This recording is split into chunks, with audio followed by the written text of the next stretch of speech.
Now serving your entree of sports and entertainment, the triple shot of Marcus returns. Ladies and gentlemen, this is Fish and Grits for the Culture, April 19th, 2018. How's it going for you, big dogs? Oh, it's a beautiful day, man. I'm kind of full. Just had some steak and shrimp. I hope I don't fall asleep during this podcast. My man over there eating lavish, lavish. Oh man, living life That's how good. Getting ready Marcus for do it. that. Getting ready for that day tomorrow. Fly high Friday. Oh, Fly High Friday? That's how you feeling? Oh, J I Cole don't know. coming out. I That's don't, what I'm talking yeah, about. I I'm don't know talking what about you're J talking Cole. about. I don't know what you're Talking talking about that Oh, J Cole. oh. Let that be the reason. Okay. about. J Cole and God of War. But man, Hmm. we a week away from not only NFL draft but also the Avengers Infinity War, Griff. Ooh, the But, hype is up. but before we get into that hype, it has been a couple trailers that's been dropping. There's a lot of good movies coming out. We got Incredibles, Deadpool, Jurassic World, which Griff has been getting a lot of flack, man. You really not feeling this, are you? Oh, You well, really I not can't feeling wait to talk Jurassic about. World? I But can't wait to talk about this. we'll crank off with the Incredibles, though. Okay. I must say, I have not seen the first one. I have not seen. I know. I you know. you ain't seen the first one? I have not seen the first one. Oh boy, that came out in 2004. I What you know. doing, Ain't DeMarcus? it like three of them now? I Oh don't know. my God. I Nah, just this is the second one. this the second one. No, bro. There's only been one Incredibles movie. No, you Oh gotta my go see it. God. What you doing, DeMarcus? I'm sorry. Oh my God. It came out in that phase where I was kind of drifting away from cartoons. Like, Let's end the uh, podcast. We thank y'all, America. We thank y'all for Ladies and listening. gentlemen, on behalf now, of the culture, I'd like to apologize for my at partner least, over yeah, here. I could have faked the funk. I was Oh my trying to God. be real. I haven't seen it, but go ahead, give me. Incredibles is a treat. Go Hey, ahead. that movie is a treat. That movie is one of it's like one of the gems that shine bright in that time where it was like a lot of the anime movies were going for it. It was like you didn't know if Pixar was going kid friendly or did they want to appeal to the adults, and they came out with that movie and kind of capture the imaginations of the adults and the kids and kind of mesh it together because they had Bugs Life and they was coming off of Toy Story 2 which was kind of for the more for the kids, but the adults can kind of enjoy it. So they came out the Incredibles and it was really killing it. I think they waited too long, but me personally, I really enjoyed the trailer. From what I seen, it's looking like they're going to go with the Mr. Mom angle with Mr. Incredible. So I would love to see how that's gonna go. Okay. And Yeah, it I don't looks know what pretty more to solid. say about it. It looks pretty solid. It's pretty much par for the course, what you'd expect out of the Incredibles. For those of you who have seen it and know what Have goes on with the characters themselves and kind of the narrative, it'll be interesting, like Griff said, to see that whole dynamic change where, basic gist and premise of the story is the mom gets recruited to, be full-time superhero, and dad kind of gets left to take care of the kids at the house. And the role reversal aspect of, how does dad take not being the most important hero in the superhero family, and, different little shenanigans and stuff like that. So I expect it to, be the usual, still be a treat for the kids, still have enough zingers and underlying stuff in there to keep the adults happy as well. I think they'll do a good job with it. and also Demarcus, which you shouldn't you really don't have to see the first one because with this movie they said it like a week later, like a week after the first movie happened. Everything pretty current. So you ain't really missing out on nothing. So I think you'll be all right. No, I don't care about Griff being nice to you. You need to see this goddamn movie. You need to see the first one before the second one come out. That's Uh, disrespectful. Let me take That that. is Hey, that is not for the culture, that sir. is literally one of the best superhero movies if you want to be honest. Watch Incredibles. Noted. Watch Incredibles Noted. after Infinity War. And I mean, I know we talk about Infinity War coming out, but I don't think I'm as excited about Deadpool coming out. Like at first, I guess seeing the trailers, like, oh, Deadpool 2 is finally out, but now it's actually close. Tickets went on sale. When tickets for Avengers came out, I was buying it at 9 o'clock in the morning. Deadpool, I'm more of like, I guess I'll it's catch it. it's But kind of like it's like you've been there. It's like you've seen that, you've done that. Like I seen it the first time, him yeah, cracking jokes and stuff. That what are you gonna do this time? And with the first two trailers, it was kind of like a rehash of what they did With they try to capture the magic of when the first one with the marketing that they were doing for Deadpool, and it had that kind of got you hype up to see a superhero who's cussing and kind of doing this shenanigans nonsense whatnot. But with this trailer, I think they show too much. But one thing I did like about this recent trailer, they show you a ton of action, and the action in this movie looks phenomenal. And I'm thinking it looks way better than I thought. I know they upped the budget. You can see that the budget got a nice little $100 million kick up, but I mean, I don't know what to expect with Deadpool. With the whole news that's coming out with supposedly the rumors going on that Fox, I think they said Dark Phoenix may be the last Fox Marvel film, so we don't know what's going to go on with that. But I don't know. The hype is, I think Avengers is kind of taking the hype away from a lot of these movies. Yeah, from Han Solo to that Deadpool movie, the hype is just not there. I know, man. I'm super hyped, especially after I seen. I think China banned like 7 or 8 minutes of the movie. Talking about violence. That's what I'm saying, man. I need that. When you hear stuff like that, like, hey, man, I'm here for this. Let's get I'm here for this. I'm here for fucking up the heroes. And I already know I'm here for that. Wilson feel about Deadpool. He said, as great as it is, he can't get past the comedy aspect. So I guess I'm kind of leaning back toward that. Well, I mean, the thing for me when it comes to Deadpool is the fact that I'm interested because of the fact that they're involving more characters in this one, so that's going to have intrigue enough to actually go see it. But if it was just like literally like an extension of the first movie, I probably wouldn't go see it. But the fact that they got Cable in there and you see X-Force tie-ins and stuff like that, seeing characters like Domino and stuff like that I came up being fans of, that has me interested in it. But yeah, just to get the regular stick and Mega Gory, super vulgar, I'm good with that. That's we need to come up with a new rating for movies. It's either go see it in the theater, fire stick it, or don't worry about it. The three options. That's your three options. those are 3 shot choices. Take your drink. Take your drink. Which one you gonna drink? But I mean, I don't think it's gonna make as much money as the last movie, but it may be entertaining. So I'm gonna go see it regardless. I think Infinity War is trying to watch Infinity War 3-4 times. Exactly. I think that they're gonna kill themselves with that. They should have made that a summer release. Honestly, I wouldn't have released it within 3 months of Infinity War. Exactly. And then on top of that, let me be honest with y'all. I haven't been to the theater. I know there's been some decent movies that's been out, but I haven't been to the theaters since I seen Black Panther, so I know I'm not going back to the theaters after seeing Infinity War for a while. And I've been on the tear in the theaters. Like I just seen Truth or Dare, and that was pretty damn good. I mean, damn son, kill it. Yeah, Truth or Dare. I seen Quiet Place, Acrimony, Unsane. So I've been on the 4-week run. Hey, you picking up where I'm falling off it. But you couldn't swing by the Red Box or jump on Netflix and watch The Incredibles. Man, how does that work? Oh, shots fired. How does that work, Griff? Explain. Bang, bang. Explain to us. You got to explain to us, son. Questions that need answers. I'm bleeding.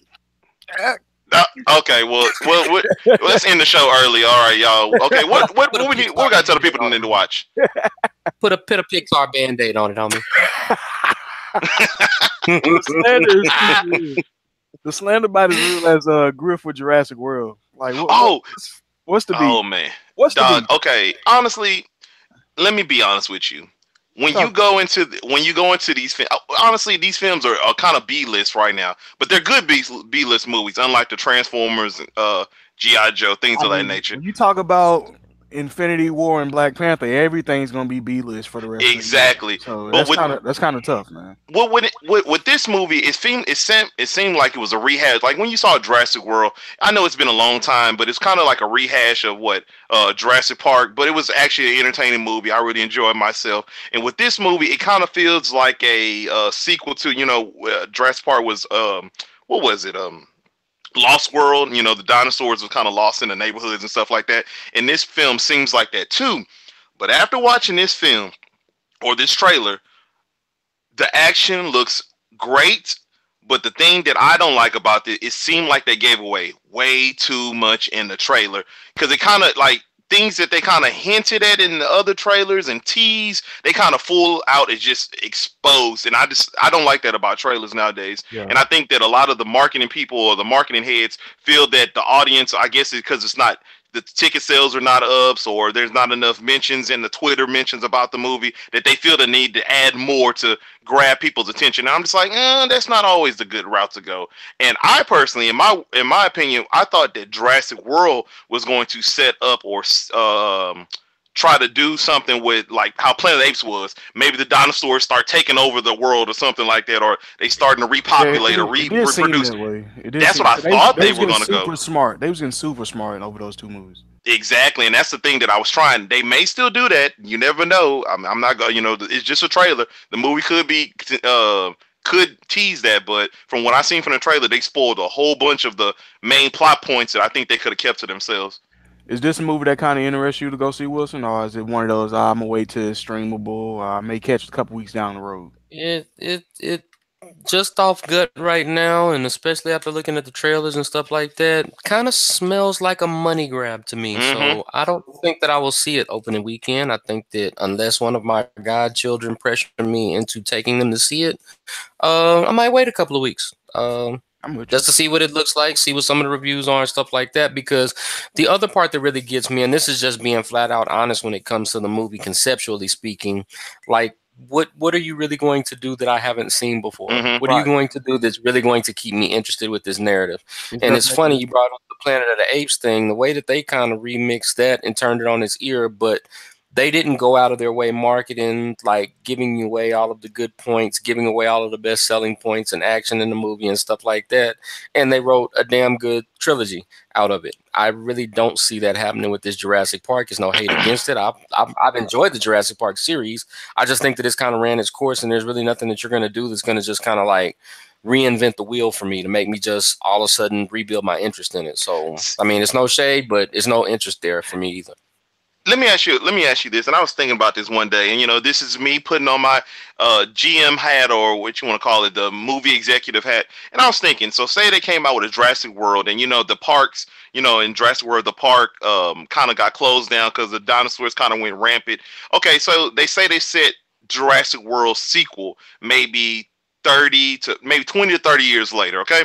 And it's a lot of Jurassic World parks that are in different continents. Like you have maybe a few Jurassic World parks in the U.S., some in China, some in Europe, and stuff like that. And they kind of control the dinosaurs with, I guess, they can be some chips in their necks or something like that. And then maybe the dinosaurs kind of outsmart or become smarter or something like that. And they start breaking out of the zoo and start really killing all these people and stuff like that. Now that would be interesting. Now, I would love to take that. Now, dinosaurs are just killing people out, but you can't market that to a PG-13 audience. But, man, that would be awesome to look at. The only problem that I would have with that is that ABC came out with a television series a couple of years ago called Zoo, where all animals literally developed sentient intelligence, and they ganged up and decided that they were going to take over the world, and they plotted and schemed against all the humans.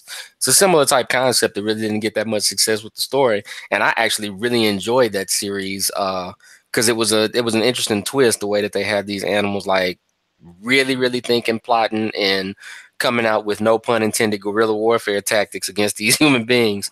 But I mean, the only blend up that I can see is you'd have to introduce a third element in there. You'd have to go the alien route to take Jurassic Park anywhere outside of there. You can have the animal, you can have the dinosaurs get smart, break out, do whatever. You literally have to have them combine up and both fight united against an alien threat or something like that to threaten the entire world's existence for me to buy in or want to take a peek at it. Yeah, let's go ahead and throw this in Transformers bin. Pit of misery. Man. It's been a while. Since we thrown something up in there. Well, I mean, we got a lot of people we could go back and reevaluate and see if they need to be up in that pit. So Tristan Thompson, fully, he need to be fully in there. Hey, he's in there. He's in there with Dez. Dez is trying to get out of there. Man, just like Kanye up in J. Cole pit of misery, and they both got some music coming out, man. Kanye got the new album, J. Cole album dropped tomorrow. Nicki just dropped some tracks, so hey. Music industry trying to get it popping, man. Hey, I don't know. Have y'all jammed any of the Nicki Minaj tracks? I heard one like little sample. I don't know which one. I'm not gonna lie to you. That Chung Lee track. Yeah, Chung Lee. That song is pretty live. Like she was spitting. You know what? Somebody brought up an interesting I want to say topic, and they were talking about artists that talking about J. Cole and how he can change like the cadence of how he raps and use the kind of his animated voice and stuff like that, and it works for him. And I was thinking about it, it works for Nicki Minaj too, because she can get animated and it kind of work. It used to annoy me, but sometimes it kind of benefits to the song. Like sometimes like on this new Chung Lee track, there was like a stretch where she kind of got a little animated, but it kind of went with the track, and I'm just like, maybe this is Nicki Minaj returning back to form. That Monster track with Kanye. Exactly, like something like that, and it works for her. And then she used it in this track, and I think that she's getting back to her old form. I mean, I really enjoyed the Chun Li track. Now the Barbie things, not for me. It takes competition, man. Like when you feel somebody coming for your throne, especially in the female industry, they get super competitive. So you should start to see the best Nicki, because right now it's either fold up and give your throne away, or actually compete with Cardi. And man, she about to come. Well, she about to come with them flames, man. I love that Chun Li track, that Barbie teens, whatever it's called. Not for me, not for me at all. I mean, that's not my type of track. I mean, it was cool. I can see why the women love it, but not for me. I'm on my Cardi wave still, so. Until that J. Cole drop. How sexy? That's so sexy of me. It's like, why can't I jam both of them? I mean, like I'm up here picking and choosing. That's on you. The views and opinions expressed by Griff do not necessarily reflect the views and opinions of Fish and Grits and the culture. Let me put that disclaimer out real quick. You know what I'm saying? Like I'm sitting up there saying I'm on a Cardi wave. I don't want to jam Nicki. No, that's cold blood. I can jam both of them. There you go. But that J. Cole, oh man, J. Cole. I mean, that's golden. We knew it. We've been talking about it for a few weeks that it felt like J. Cole. He had the NBA promo that happened this weekend, and then with him dropping these feature tracks with I can't even remember the name of the song, but with Royce the 5'9", and then on that Jeezy track, he's just been dropping some gems out there, and I'm so glad that he finally got something coming. You just had to wait till the season was over, man. You know, it's hard out there in LA when you're playing 82 games. You got traded mid-season, so you know. No. Oh, that is so cold. That is so cold. He was up there in Detroit, and then he got traded to the Clippers. He had that motivation. You know what I'm saying? It all makes sense. It all makes sense. That's why the Clippers didn't make the playoffs. It all makes sense why they didn't make the playoffs. KLD stand for King of Dribble, man. That's a dribble guy. King of Dribble. That was a good one. King of Dribble. For those who don't know, man, Tobias Harris looks like J. Cole, and then I forgot it's like Black Adam Scheffner tried to lie to us and try to pin us somebody else that say they look like J. Cole. Nah. On the Warriors. Oh yeah, was it Cook? I think it was Cook. Nah. I'm like, nah. It's Tobias Harris, son. It's only one great value. His name is Tobias Harris. And like I said, me personally, I'm excited about that Kanye, man. Anytime a man Kanye drop the music, I'm here for it. So man, I don't know. 7 tracks. Come on, 7 man. tracks. Let them make it till it come out. Yo, man, I'm one of the biggest Kanye fans. I love Kanye to death, but I mean, he went from my go-to guarantee guy, lock, stock, and barrel to. Oh, did he take his meds before he hit the studio this time? Exactly. That's how I felt with Wayne. You know how I felt with Wayne's like, oh man, I was a huge Wayne fan. Way worse than Kanye. Oh, he way worse. Oh, I totally agree. But I'm talking about it's just those artists that we try to hold up to their past projects, and they would never live like that. Same with thing that Melo's dealing with. You know, we've been wanting Melo to play like old Melo, and it ain't gonna happen. Like I've been wanting Kanye West to be. Wayne been doing these same drugs for 10 years, and he fake dying like every 6 months. Like Wayne on some other shit, bro. Like I don't know. Let me ask this question. Just on the off chance, how does it affect his marketability, and how does it affect his standing in hip hop if this unexpected yet highly anticipated album that drops out tomorrow kind of falls short? You talking about this Cole album? J. Cole? Mm-hmm. What happens if it actually falls short? Because the funny thing about it is, and it's a testament to the man's greatness and his respect level, is that we're just automatically assuming that it's going to be, lit, bomb, because we've never really gotten anything less from J. Cole. Well, I mean, how does it affect his stature? Like, how does it affect his place in hip hop as far as MCs go if this one actually just kind of falls short? It's gonna be a notch on his career, because that's gonna be 2 albums, because he already had the last album that I thought was pretty good, For Your Eyes Only, that a lot of people didn't like, or That was a lot of people just really wanted to just give that album just like it was trash poo, and it really wasn't that trash. You But have to understand the story behind the album. Like that's what I like about J. Cole. You can actually visualize his tracks. If you can make me visualize your music while you spitting your bars, you got me hooked.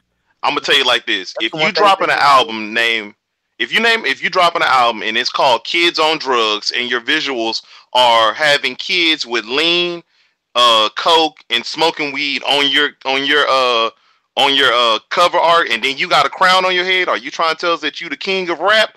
And you dropping this thing on 420? J. Cole got to be coming with some heat. I don't know, man. I mean, from what I heard from the Twitter reaction, I think it was one person that tweeted, and in the little snippet that I heard, man, I just got that faith. But if it's not as good as what it's supposed to be, J. Cole is about to start getting a lot of criticism. A lot of people are going to start criticizing J. Cole. That he needs to start rapping on beats that he doesn't produce. They're going to start getting criticism on why is he not trying to push the tempo like Kendrick. But I don't know. With J. Cole, it's kind of you accept what it is. He's like a hermit out here. Like, you kind of I saw an interesting tweet yesterday about J. Cole that made me laugh.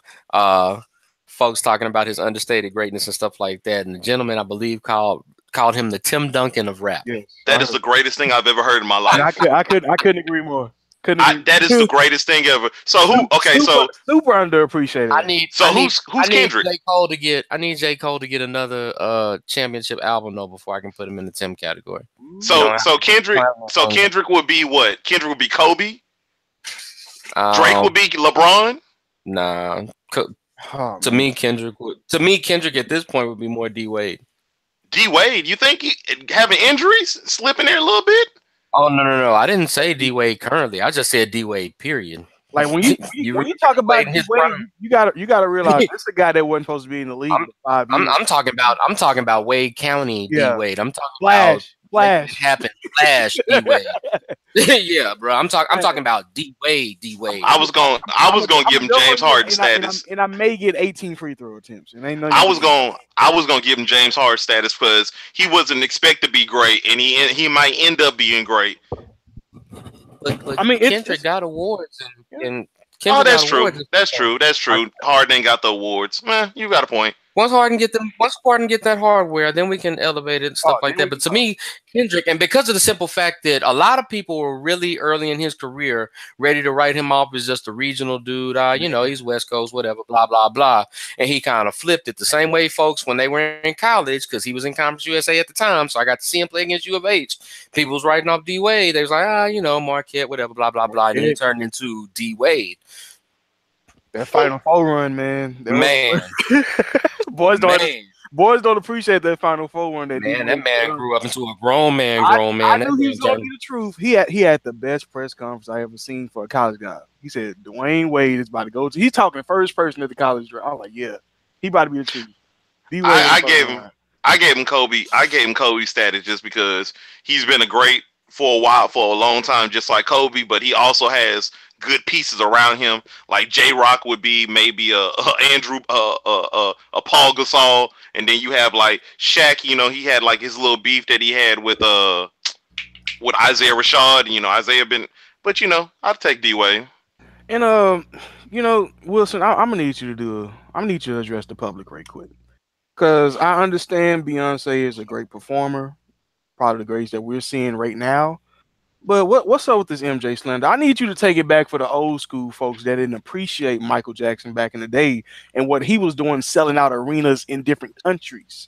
Like Michael's been doing. See, here's my thing, and I'm glad that you asked me to do this, and I want to make sure that I keep this on the up and up. And let me preface this real quick. I am not in any way, shape, form, or fashion an anti-Beyonce person. I am not a Beyonce hater. I have no desire to talk down on her. I think that she is awesome. I think that it is absolutely marvelous to watch her evolve and grow as an artist, a musician, a movement, a woman, a mother, from her early days with Destiny's Child to the iconic figure that she is today. I have absolutely zero against Beyonce. Let that be known. Let that be understood. Let that be heard. However, when you go through and you've gotten yourself up to the point where they comparing you or folks trying to say that you better than a Michael Jackson, there's problems and there's issues with that, and it's a generational thing. I completely get it for the millennial that'll sit and say, well, you know, Beyonce the GOAT, you know, she slaying, she killing it, everybody. I get it 100%. I understand, but you have to do your research.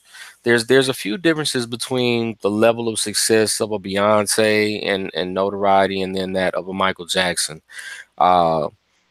Things that work in Beyonce's favor, things that she's doing for the culture right now, things that she's doing for the sense of empowerment that women can feel, and the level of accomplishment that she's gained in the music business and in the world period as a pop culture figure. Phenomenal. But there's key differences for me. The biggest thing for me is when it comes to a Michael Jackson, you have to understand that Michael Jackson was a phenomenon. He wasn't a movement. He wasn't an artist. He was a phenomenon. I mean, you had people that had to go through, and they had to sell out soccer stadiums all over the world because regular concert venues weren't big enough.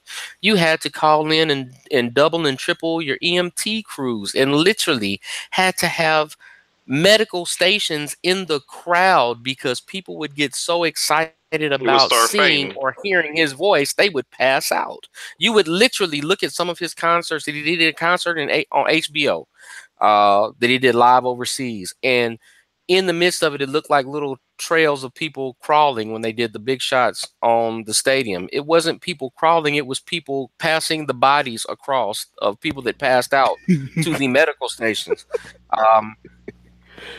The thing that makes Michael so much different is the fact that Mike is the bar. Mike is the standard. Mike started off and followed in the footsteps of great entertainers and black entertainers like a Jackie Wilson or a James Brown, but he exceeded them, and he is the undisputed bar. It can be argued for Beyonce that she's come out and she's done things and made strides, but she's getting to a point where she's just now starting to exceed the likes of the Diana Ross and the Madonnas. You know what I'm saying? She's not the bar yet. Yeah. Bless you, bro. Excuse me. And that's thank you.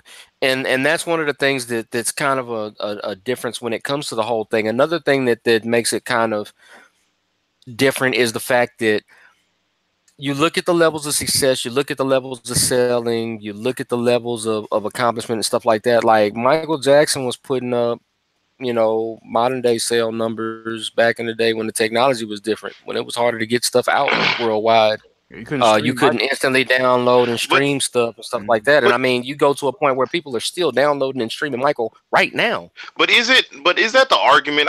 Is the argument that is one greater than the other, or is it who's a better performer than the other one? That's the argument.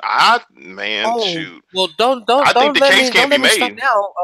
We can get into that too, because yeah, you can go to it and say who's the better performer and stuff like that.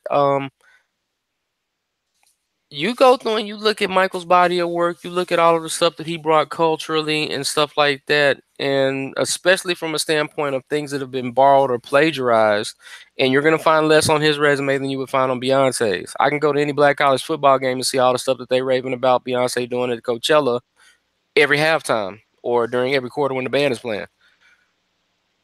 I mean, as far as originality and style points go, what has Beyonce done that is truly her own from a performance standpoint, from a dancing standpoint? And you know what? This is the argument that I like to do, and I didn't mean to cut you off, Marcus. I just want to give a quick point. The thing that I like to say about with Beyonce and Michael is like the same argument that can be made with the LeBron James and Jordan. And I would say if you take one person, say you take a LeBron, put him in Jordan's era, you put a Jordan in our era, what would that look like? Would Jordan would he exceed what LeBron's doing? And I would like to say, yeah. If you put LeBron James in Jordan's era, would he exceed what Michael Jordan was doing? I don't think so. Same with Michael Jackson and Beyonce. If you put Beyonce back in the day with the effects not as great as they are now, and where you can get like 50 other dancers and pay them literally nothing and have them going along with you, I don't think she would have been as great as Michael was. You put Michael in today's time and give him maybe like the age of 40 or something, Michael will be killing shit. So I think that's as simple as the answer needs to be. You can't outdo your master, in my opinion.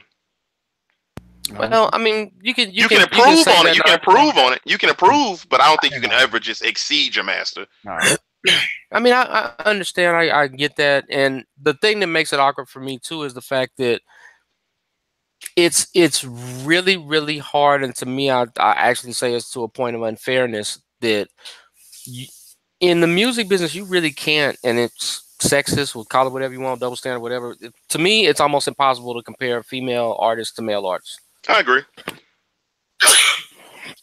Excuse me. The criteria is different. The way that they get about is different because anti-Beyonce people will go out and scream, well, Mike ain't never have to go through and depend on guy power or women's rights and stuff like that to promote their agenda and get their fame up and stuff like that, which to me is asinine because, I mean, at the end of the day, okay, what do you want a woman to do besides celebrate being a woman? I mean, come on, man. It's kind of par for the course. It's kind of what comes natural, but you'll have people that'll swing that narrative and stuff like that. That's why I really don't make those kind of comparisons. I don't compare her to Michael Jackson. I compare her to Madonna. I compare her to Diana Ross. Those are her standards that she's starting to exceed now. I'm with you 100%. I get it. Beyonce, thank us that you got some good. You carved out a nice little chunk of this podcast. Hold up. Time out. Because I'm going to be even-handed with this argument. The one thing that I will say in Michael's greatness, and it kind of falls, it's funny that you mentioned Jordan and LeBron. If I do have to take anything away from Michael, it's the fact that Michael was very inclusive. Michael appealed to all races, genders, size, shapes, colors, and forms and stuff like that, but almost to a fault. For old school Michael heads, literally his greatest album, if you ask generationally speaking or racially speaking, you'll have a majority of people that will tell you off the wall because it's the last R&B album that he did before he did Unbreakable. Everybody else will tell you Thriller because it's one of the best selling albums of all time. It's one of the best pop albums of all time, but it's not an R&B album. It doesn't speak to the souls of black folks, as we would like to say it. It would be hard to push that Thriller narrative in this day and age with the all-inclusiveness because everything is so divisive and sectioned, not in a negative way, but it's just the way that it is. There's black music, there's white music, there's pop, there's rap, there's, you know what I'm saying? Everything is so specialized nowadays, whereas back in the day on radio stations in the 70s and 80s, everybody had to listen to everything. You didn't have like black stations per se and white stations per se. Everybody played a mix of everything. So from that standpoint, Michael is all inclusive almost to a fault because at times when we want to celebrate our blackness and we want to put that out there and stuff like that, you really can't lean on Michael like that. You never go when you talk about best black artists in R&B and this, that. You never immediately think Michael Jackson because you think of Michael Jackson as just representing everybody. Nothing wrong with that. Exactly. On the flip side, on the flip side though, the things that Beyonce is doing when it comes to helping evolve and promote and really, really shine a spotlight on things that are directly pertaining to black culture is fucking phenomenal. You would never, ever see thousands of white folks come out there to see a marching band and see the dance steps and the celebrations of things that happen at HBCUs and stuff like that unless the face was Beyonce. She's taking that platform, she's taking that swag, she's taking that cred that she has, and she's using it in areas that I have yet to see another black female artist reach. And she doesn't have to do it.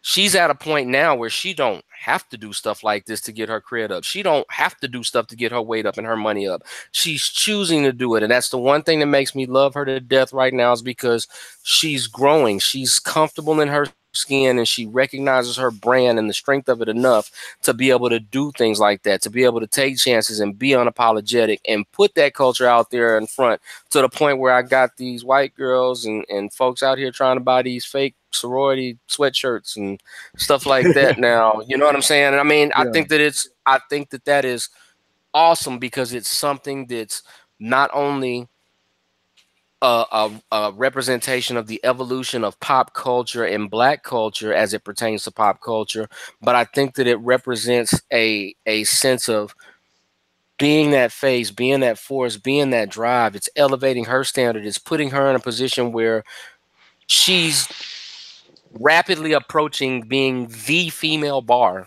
period, when it comes to success and recognizability in pop culture, music, and any genre, period. And that is the last time we'll be talking about Beyonce on the podcast. No, it won't. Don't disrespect me like that, man. I'm not won't. disrespecting Beyonce. I'm not disrespecting her at all. Nah, I'm with you, bro. No, she had a great performance. Hey, man, that performance was amazing. That was a good hour and 40-minute performance. I'm not gonna lie. I thought I was fairly entertained. Yeah, the thing I ain't catch the whole thing yet. It was what, streamed on YouTube or something? Is it still on there? I mean, I saw it on Facebook. Coachella has made sure that they've taken care of that, sir. No, They took it all you got off. to dig deep and look around that. Coachella hurried up. Once that started getting popular, Coachella hurried up and took all that off. You didn't make it in them first 2 days, DeMarcus. You ain't gonna see it, son. Yeah, if you didn't see it in the first 48 hours, it was a wrap, homie. You better holler at somebody who recorded it on their phone while they was watching it. I feel you, man. Exactly. It was a great performance. Beyonce is the GOAT. Jay is the GOAT. Michael's the GOAT. Man, there we go. And then Shout out to Jay. The NFL schedule release, my man. Like, we that much closer. Draft next week.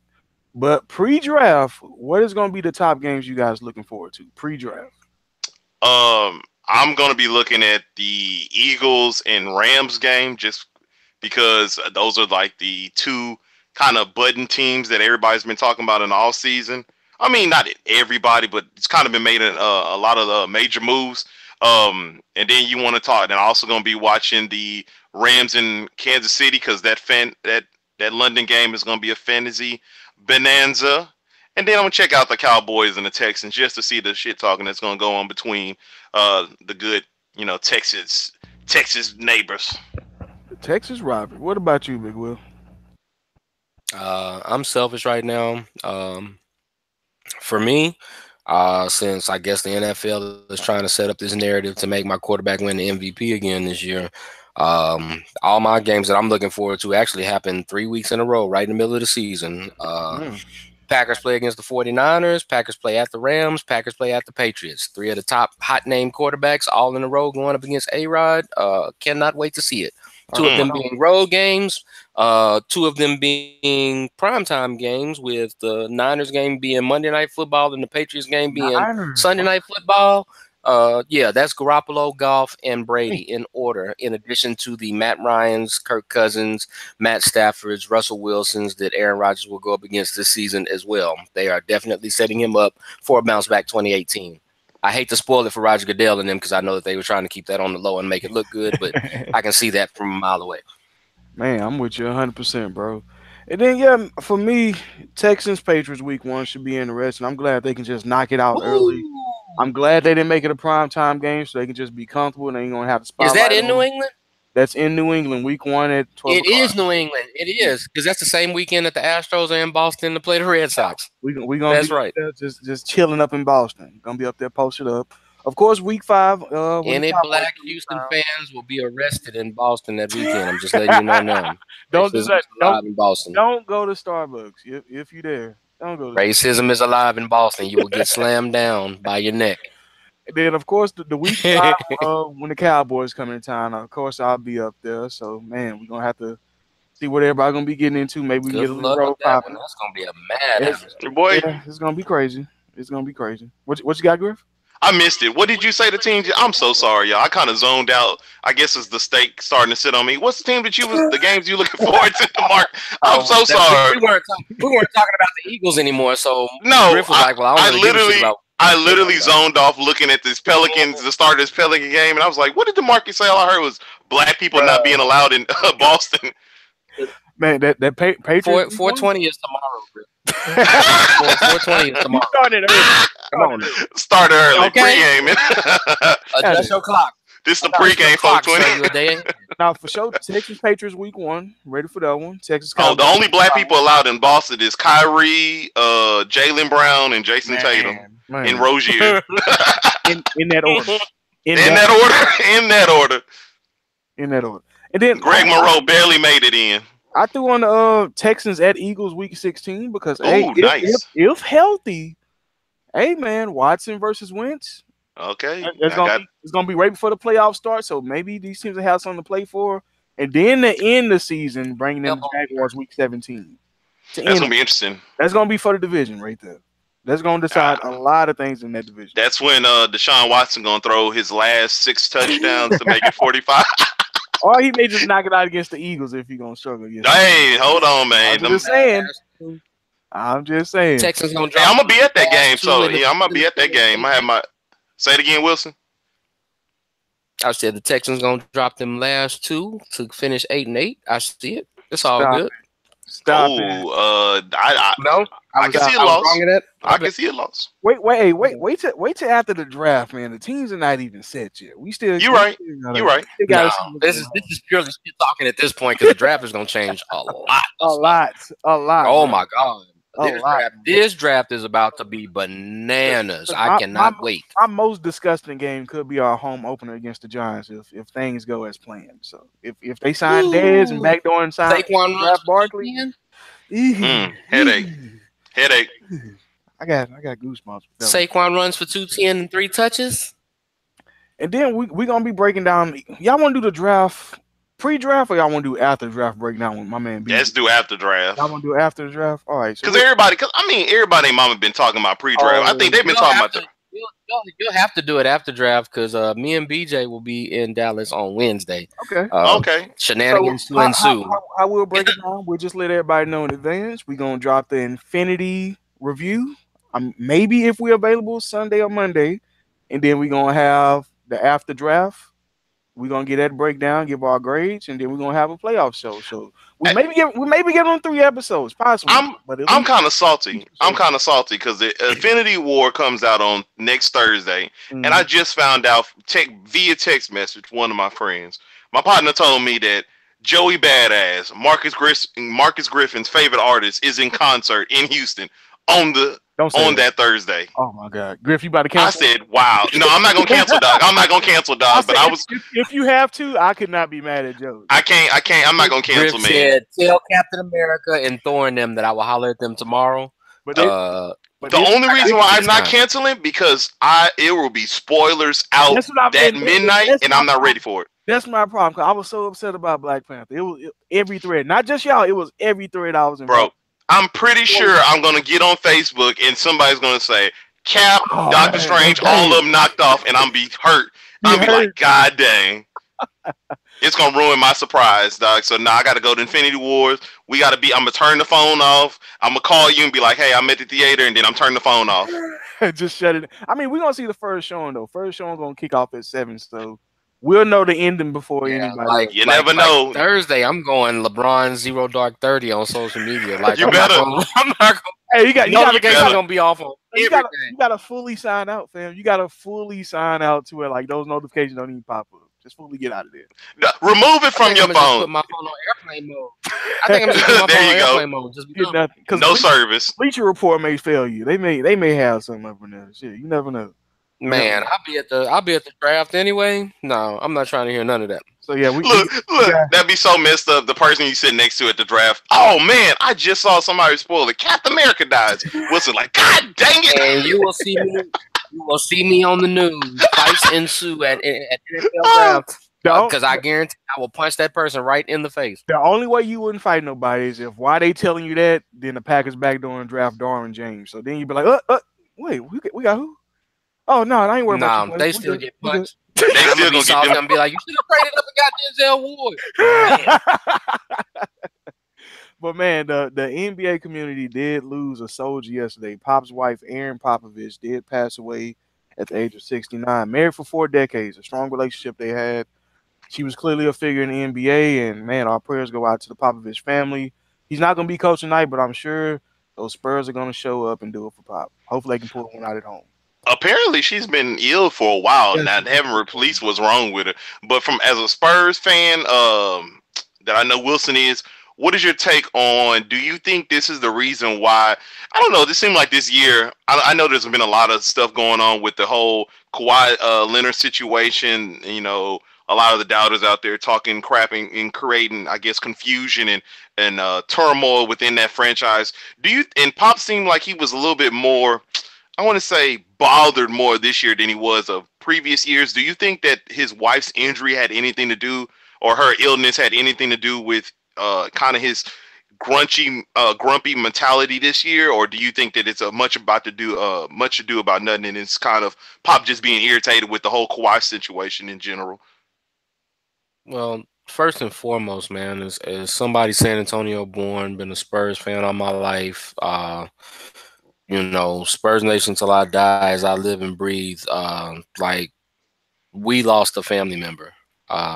It sticks that much with anybody that's a fan of the organization, anybody that's ever been associated with the organization, because I mean, you can see the extent of how big of a loss that was. You have people that were associated with the Spurs back in the day that are on other organizations now. You have the Steve Kerrs, the NBA on TNT cast and crew, the Shaquille O'Neals, the Charles Barkleys, the Kevin Durant's, the LeBron Jameses of the world. Everybody that has a story or has genuine heartfelt emotion about somebody that they respect so much, losing somebody so close to them. As a married man, I'll tell you right now, it makes me feel awkward, and it will alter my day if I don't get a chance to see my wife enough, due to us having conflicting work schedules or whatever, what have you, like to the point where I'll be cranky if I haven't felt like I've spent enough time with my wife. And we'll be celebrating our 6th anniversary in September, so I can imagine how that attachment is when you've been married to somebody for 40. There's no way that you couldn't tell me that this hasn't affected Pop's season, Pop's demeanor, his approach to certain things. And I mean, at the end of the day, he's still going to be a professional. He's still going to do what he has to do and run his team and man the ship. But I mean, you talk about just piling it on, like in totality, regardless of record, regardless of outcome, regardless of achievement or lack thereof, like this bar none is the worst season that I've experienced as a Spurs fan in all of the things that have happened. Turmoil that you usually don't see from superstars, dealing with injuries, dealing with, struggling coming out of the gate and trying to fight to stay alive and stay afloat. Then on top of that, the most recognizable Spur in Popovich himself, a la Vince Lombardi with the Packers, to suffer a loss like this and still have to go on and dig and fight and keep doing what you're doing, man. It's really been a turmoil-filled season for those guys, to say the least, man. And like it literally took the wind out of my sails and hurt me so much when I heard about it, to the point where like I like basketball just really like isn't on my radar right now. I need time. And that's just being completely honest, because again, for me being a Spurs fan, it's like I lost a family member. And I'm gonna be honest with you. It kind of reminds me of not to say that I was super like in tune with this person, but when Mikal lost wasn't it his daughter that he lost? Yeah. You remember when he lost that and kind of the team kind of rallied behind him? So I'm hoping that the Spurs team and that whole organization rallied behind Pop. And another thing I like to say, when I got the notification, I honestly didn't even know Poppy was married. That's how sad it is, because I just never seen them together. And I remember listening to a few reports on NBA TV. He kind of kept his life so secret that a lot of people didn't know that he was married. So that took me for a surprise. And then hearing that they've been together for 40 years, I know how attached to the hip you can be with somebody.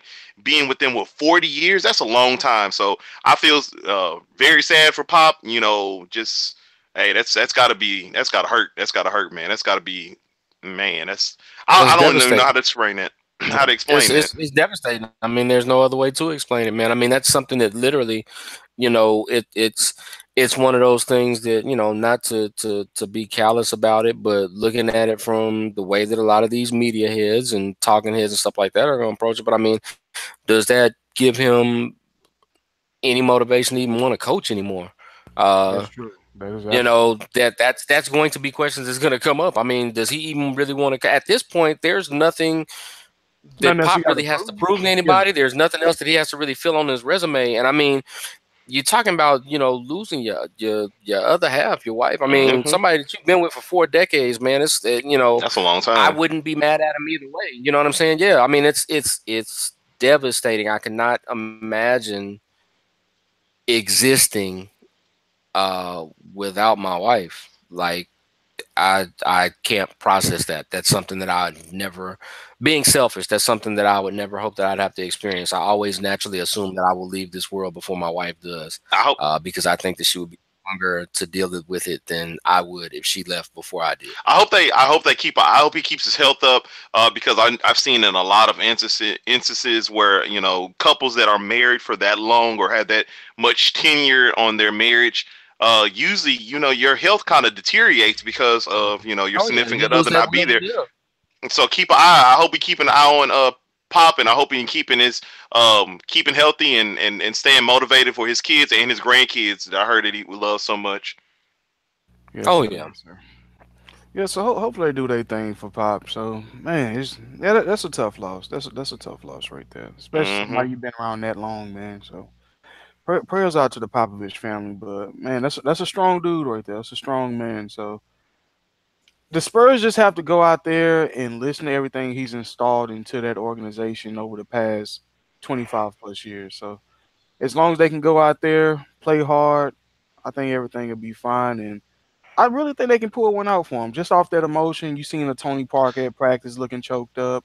I mean, they got a coach that's one of the best coaches that they've seen from overseas. I think he got 2 Euro championships. So, Yeah, Oh he yeah, yeah, was yeah. he was broken up too. He was so very broken up too. it's But not like they have a slouch on the sidelines either. before this news that we had gotten, I kind of gave the Spurs they were going to win both of these games at home, because once again I think it's an unsung narrative needs to be said. The Spurs had the tie with the Rockets having the best home record, and they were having one of the worst road records. So the fact that they can keep kind of some of those games close in game one and game two, I think they can come home and win both of those games in game three and game four. And Honestly, in my I think opinion. that's an underrated thing that you're talking about right there, Griff. Like they really were in some of They're those. Jekyll and Hyde, man. They're Jekyll and Hyde. They are completely different when they play at Yeah. home as opposed to when they play on the road. They are absolutely, beyond a shadow of a doubt, the worst Spurs team on the road that I have ever Hmm. seen under Greg Popovich. Mm. They are terrible on the road, but it's different. It's like they flip a switch, and that pride kicks in when they get in the AT&T Center. They play significantly better Well, like you when they're always at tell home. us, I mean that's the one thing that San Antonio is leaning on, and you get that sense of urgency with the Spurs. They don't want to let the home crowd down because they know they're gonna sell this place out. They're gonna show up. They're gonna show out. They're gonna have fun. They just want to see their Spurs win. So I think that's one of the main reasons why you see them play so hard at home because that team is that city. It true. Oh The yeah. Alamo and the Spurs Yes, exactly. Oh, That's one and I two. mean, and it's so Riverwalk. I funny, forgot about the you Riverwalk. know.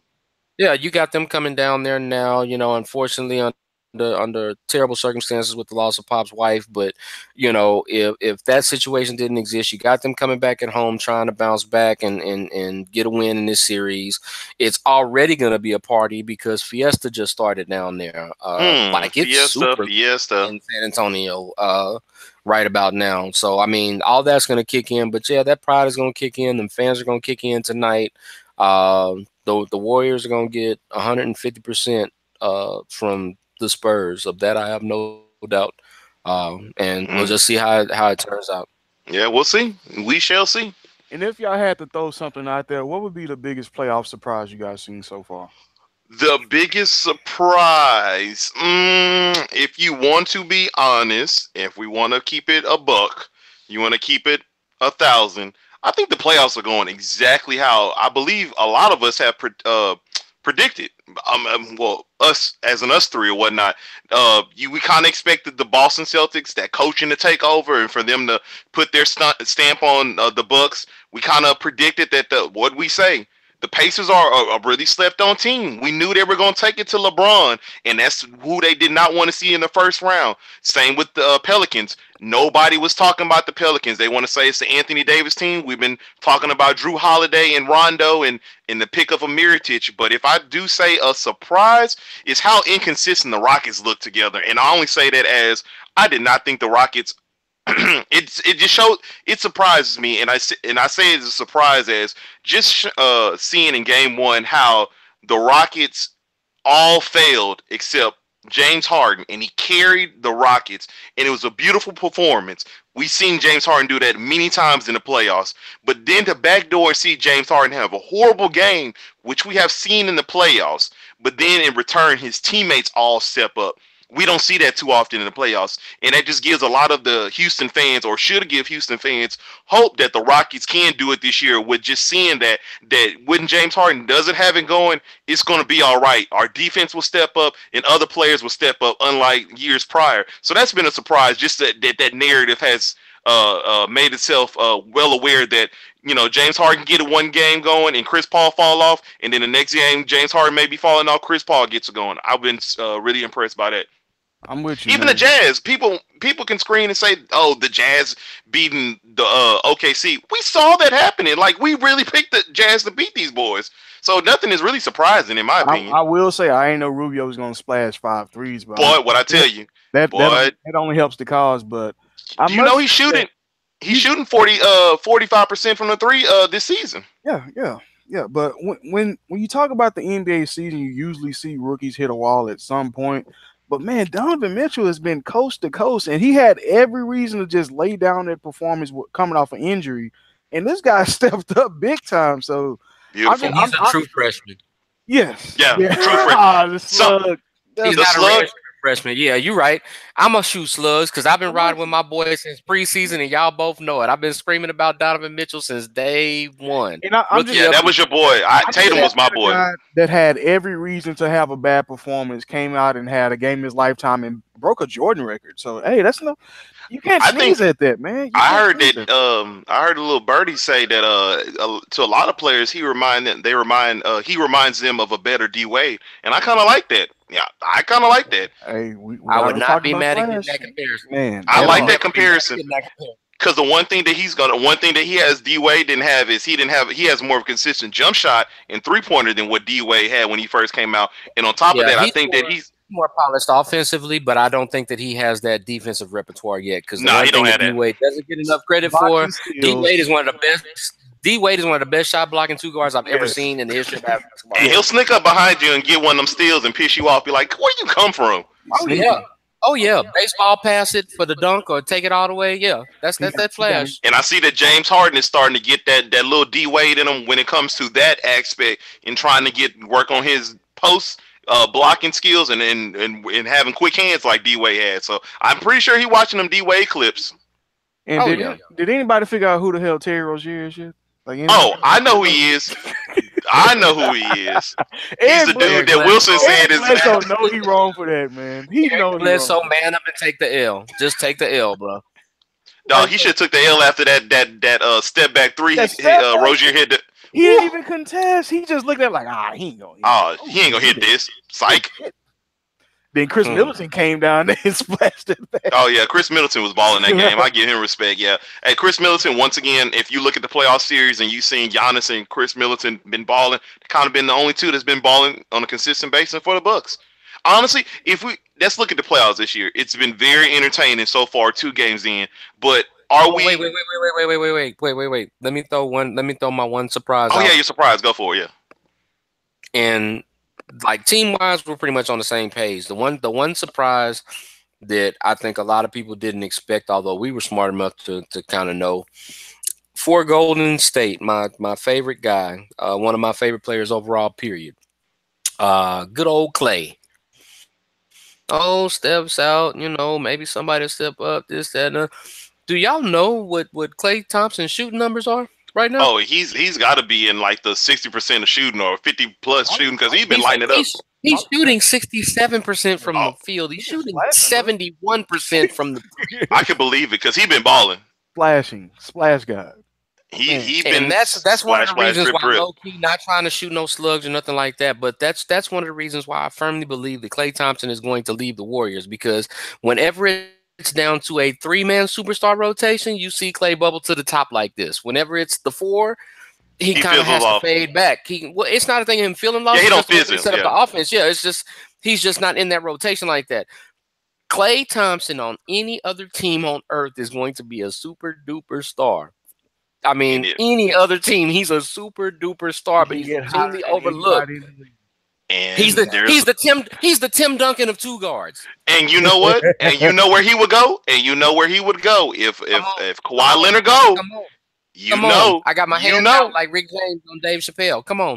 And I'm gonna tell you right now, Klay Thompson is one of, if not my favorite player in the league. And if he goes to the Spurs, I'm about to become a Spurs fan.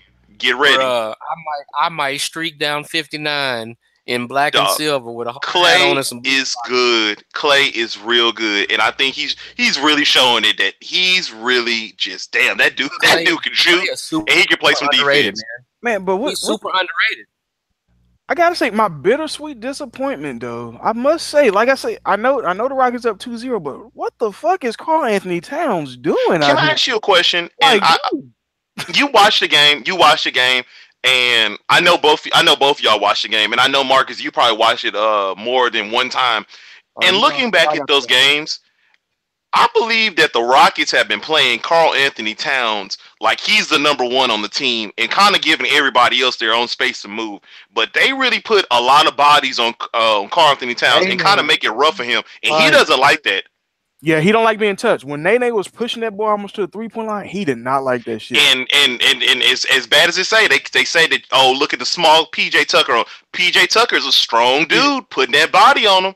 You put James Harden rubbing them ribs, it's a strong dude. I mean, anytime you got Andrew Wiggins leading your team and shot attempts back-to-back games, that is not a good look, man. Wiggins is trash. Wiggins not trash. He's not good to me. What you got, Will? Go for it. Gentlemen. Well, as it pertains to Wiggins, I just think that he's not in a system that really plays up to his strengths.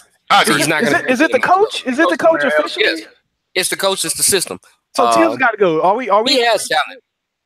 No, Tibbs doesn't have to go. They just need to get market value and get some key pieces that'll help them out. And Wiggins needs to go.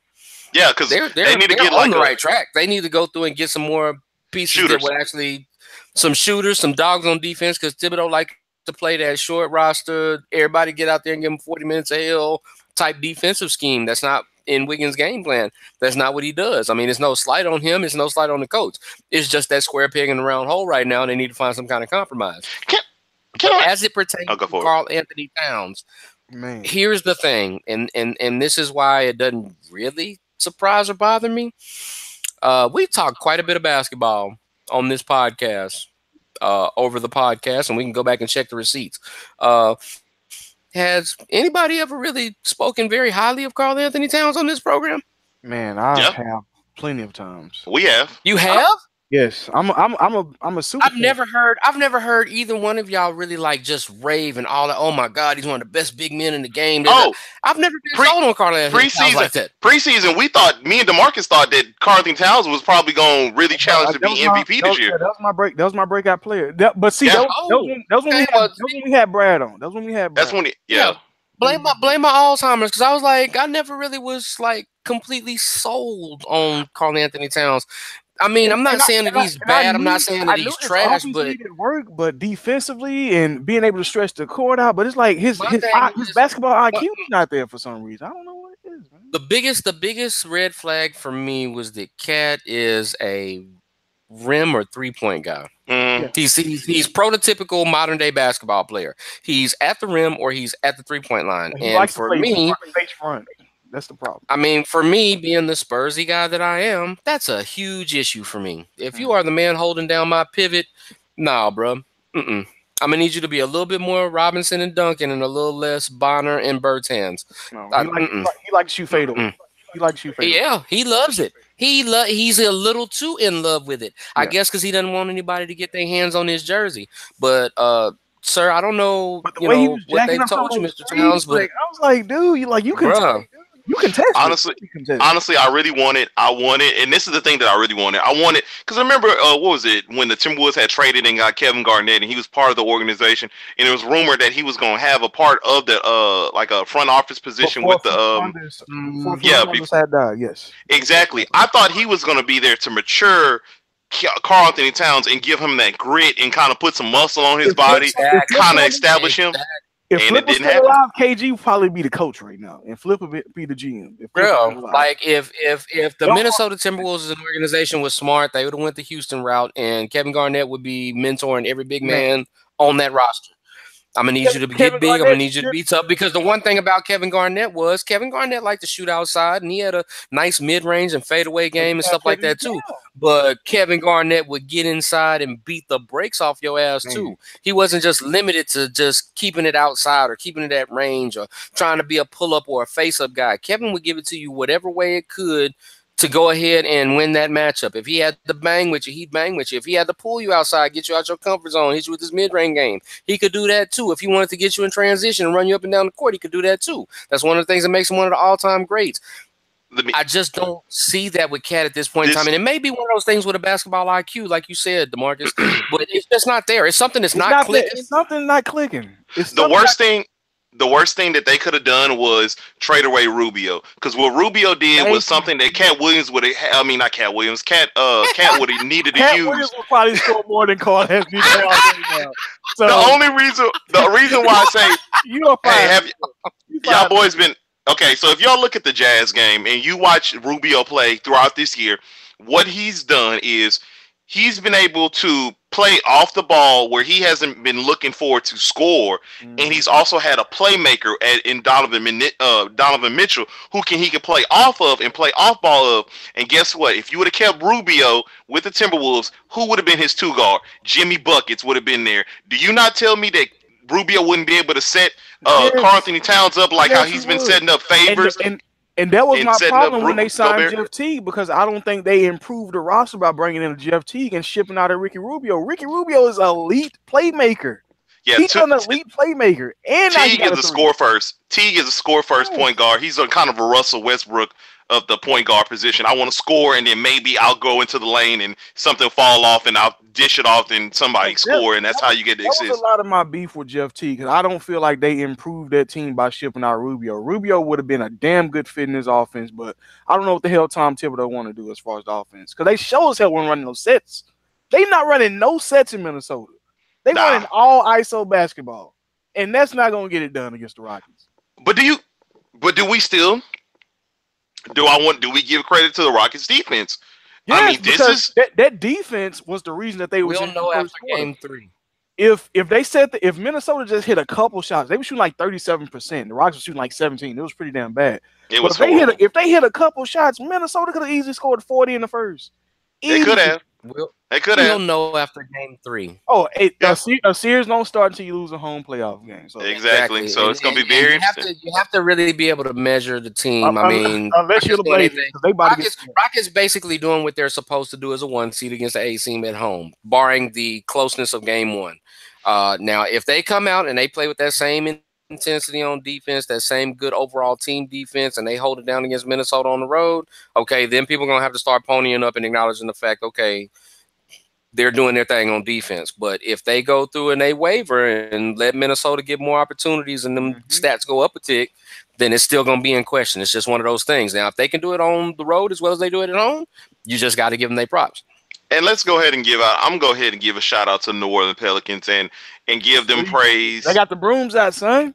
Dog, I'm trying to tell you, Jrue Holiday is the unsung hero of this squad. He is the unsung. He's been like this all year long. He won game 1. I don't know what Connaughton thought he was doing taking that. Nobody ever thought that the Pelicans backcourt would outplay Portland. Man. Hey, that is a spread. Hey, man, last podcast. Hey, man. Rondo and Jrue Holiday, if you looked at them this year, Rondo has been playing something that he hasn't been doing for the most part of his career, and has been playing a lot of off ball. He plays a lot of off ball with Holiday, and he's improved his shot. He's also deferred way more than we've ever seen Rondo defer, and they kind of complement each other, and it's been really underrated just to see throughout the whole year. Even when Boogie Cousins went down, and everybody sit up there and said, oh, guess what, Anthony Davis is leading the squad. No, if you take a look at the stat sheet and you watch the game, Rondo still has a 15 assists and has 10 points, and then where it happened, you look over there, Jrue Holiday has 27 points. Like, I mean, it's been like this all year, and I think it's been going under the radar because of how great Anthony Davis is. But in the playoffs, where everything is magnified and you can get everybody gets to watch more of these games that didn't get a national attention, you starting to see because even the Pelican people that would call into the NBA radio. And they'll speak about this. Their team's been doing this all year. That's why they were scared to see. Oh man, what if they had Boogie Cousins? Whew, that would have been really scary. I think had Boogie Cousins, they wouldn't function as well as they do right now. And you know what's funny about that? I was because they picked up the pace because Alvin Gentry got that. They started going more up tempo once Boogie Cousins got out of the lineup. That's what actually kind of helped them out. Yeah. But that half court game, that pick and roll that AD and Cousins had, it wasn't. Yeah, don't get me wrong. They're very 98 Spurs when they got Boogie in there. They'll beat you to death in that damn half court. Don't get it twisted. I hate how they season ended. I hate that they dominant performance against the Rockets led to Boogie getting hurt on a free throw. Yeah. Y'all don't forget. Don't forget. Remember the Pelicans were number 4 seed when all of them were healthy. Mm-hmm. Don't forget about that. And then you know what? Darren Collison, not Darren Collison. Oh my God, I'm so sorry, Drew Holiday. Who? I said Darren Collison. Boy, I'm tripping. But Holiday was been a consistent number 2 because even when the Boogie and Anthony Davis back and forth was going on, and Anthony Davis trying to find his role, and DeMarcus Cousins was kind of playing like this is my team. Guess what? Holiday was still in there being a legit number 2 when Anthony Davis was still trying to struggle at the beginning of this year trying to find his way. So it would have been interesting to see that. But now that they have this full tempo, and then also Mirotic, that was a huge signing. Hey, he's I think he got like 16. He got 14 right now. Can we talk about the unsung signings that happened with the Mirotic, the Ilyasova, the Bellinelli, the Greg Monroe pickup, the Gerald Green pickup? These are some quality pickups that a lot of these playoff teams have picked. And it's coming in and it's showing that, hey, guess what? You need to take a look at those pieces that you might need because it's going to probably come to help and pay off in the playoffs. Yes, sir. Yes, sir. That's 100% fact. But man, we got a couple more games popping on tonight. But man, what y'all been catching on the tube? On the tube, guess what? For those fans out there of AMC, those AMC watchers, what's that? Into the Badlands is coming out on Sunday. Westworld is coming back out on Sunday. Empire, I have been watching, but check that out. I would also love to give love to the greatest show that nobody else is watching and should be watching while everyone's talking about Atlanta. But the greatest satire show is Blackish. Blackish is killing it, and you need to go watch the last episode. Blackish, I'm so mad that not enough people watch Blackish, especially of our people. It angers me to no end. I think enough people watch it. No, a lot of people don't talk about it. So they released the demographics. I want to say they released the demographics. A lot of the shows. I want to say a couple of weeks ago. Do you know that 70? I think it was like 72% of the audience that watch Blackish is white. It's an ABC show, but not a lot of black. Excuse me. Not a lot of black people watch that show. That's not surprising. I almost died over here. Hold on. I told you 420 is tomorrow, man. Stop, man. Stop sparking up, Sparky. Boy, I was about to call Jesus. Said, Lord, don't take me yet. I got to finish the podcast. We did that deep breath. I was concerned. I thought I was. I'm out of here. I got to see my Rockets get a championship and Deshaun Watson get that 45. He kind of sounded like Carl Lewis singing that national anthem. I thought Fabulous was about to jump on the track. Okay. Oh, hey, y'all watch it, dog. Oh, but yeah, Blackish is a show. It's a show that people need watching. And props out to Tracy Ellis Ross. This recent episode was her directorial debut for Blackish, and she killed it. She actually directed that episode. Killed it. Yes. They some serious topics, dog. Some serious topics are being dealt with on that show that go under the radar. Like everybody wants to talk about Atlanta or Insecure and a lot of those black trope shows. They need to be talking about Star and they need to be talking about Blackish. Those shows are phenomenal. I kid you not. Just great shows that go under the radar. That's how I feel about J. Cole. J. Cole goes under the radar for a lot of people. And I just think back to myself, man, people are really missing out. So when I watch Blackish and I see that 73% of the people that watch the show is white, I'm just like, man, our people are really missing out on something. A gem. You you go through and you look at shows like Blackish and Grownish is right there with it. That's a great one. You go through and you look at shows like that, stuff like that. Like I thought it was funny when Black Lightning first came out, and I was super duper over the moon excited about it and stuff like that. And a lot of our people was like, no, I don't know, it ain't gonna be like Luke Cage because it's on regular TV, this, that, and other. I'm like, but have you actually seen it? It's better than Luke Cage. Yeah, I mean, that's the funny part about it. And I'm like, all right, if you want to run with that, that's fine. But because that season finale came on this Tuesday. Oh, don't tell me. I finally caught up. I'm caught up. I got to watch the last 2 episodes. Yeah, them last 2 episodes are gonna be legit for you. You'll enjoy them. But yeah, Star's doing well. Empire's doing exceedingly well. Their story actually is low-key getting better than it was last season. I'm actually very impressed with Empire's storyline right now. It's really, really good. You're learning more about Cookie. You're learning more about just the regular, typical stereotypes and ratchet drama that you get from Cookie. You learn about her past. You learn about people that came into her lives when she was locked up and stuff like that. They've been running some really interesting storylines on there that's really, really working for them. It's making you invest more into the character. Man, I don't know what else to watch, honestly. Playoffs. Man, watch playoffs. Next week is going down. Like I said, we got the draft. We got the Infinity War coming out. For the wrestling folks, Greatest Royal Rumble gonna be on Friday. So man, next weekend gonna be lit. Next weekend gonna be lit. But Griff gonna be lit up tomorrow. So whoa there. I don't know what you speak of. I'm be lit up watching listening to J. Cole and playing God of War. That's my lit. Yeah, whatever, Griff. Oh, okay. Whatever you say. All right. Okay. Every day we lit. Every day we lit. Griff is moving to Colorado tomorrow. It's fine. It's okay. I wish, dog. I wish I could move to Colorado, dog. Like one of my friends went to Colorado and they just like by casually just taking pictures of like breaking down weed in public places and stuff. I'm just like, what's going on here? Texas. Wait, what is this? What is this treachery going on? Down here in Texas, we got phone charging stations. There, they got rolling stations. They got rolling stations. Let me lay this out real quick. I need to roll up. I need to reload. I gotta get my mind right before I get back to work. In the wrong area, too. We in the wrong place. Like they try to fool a lot of us black people by staying here because the property is cheap here. We need to get up out of here. They trying to hold us back. Oh no, Texas gonna get in where they fit in. There's too much money that's being made by all these other states. These folks out here agree. They'll get down to it eventually. When they find out exactly how they can get their cut, they'll break it down eventually.